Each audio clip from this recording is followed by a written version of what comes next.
And that's what life coaching allows you to do as well. Yeah. Well, you're asking yourself, well, where's the opportunity in the problem? One of the things you can tell your employees and empower them is, hey, there's a problem. Instead of coming to me with the problem, why don't you come to me with two or three solutions to that Mhm. problem?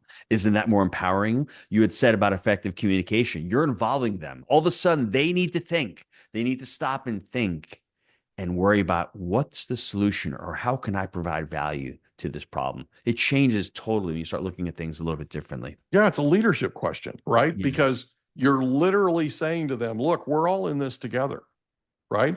And what you do when you engage them that way is you let them know without even having to say it. You let them know how valuable they are in that organization and that Mm-hmm. what they're doing, they're your specialists. They're your specialist, right? Like one of the Yes. conversations we've been having a lot is leaders who don't have a lot of confidence and don't have a lot of awareness and don't and they basically have some issues with their self-esteem, right?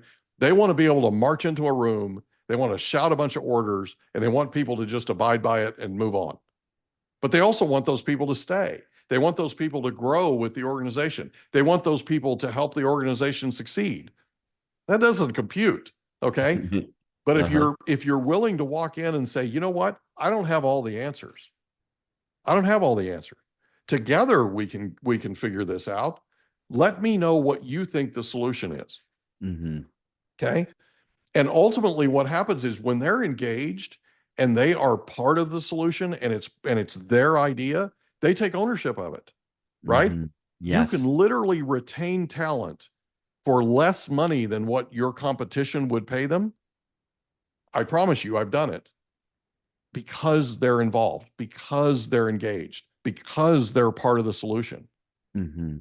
Okay. It's a big, big deal. And it comes down to the power of questions and it comes down to being willing to engage them. Right. Mm-hmm. And Yes. it's quite frankly being willing to not be that person that marches in the room and says, I want this done and wag your finger at people. Right. I think it's the worst possible thing you can do. Mm-hmm. Walk in and say, look, we've got this challenge. How do we figure it out? You're my specialist. What can we do to solve it?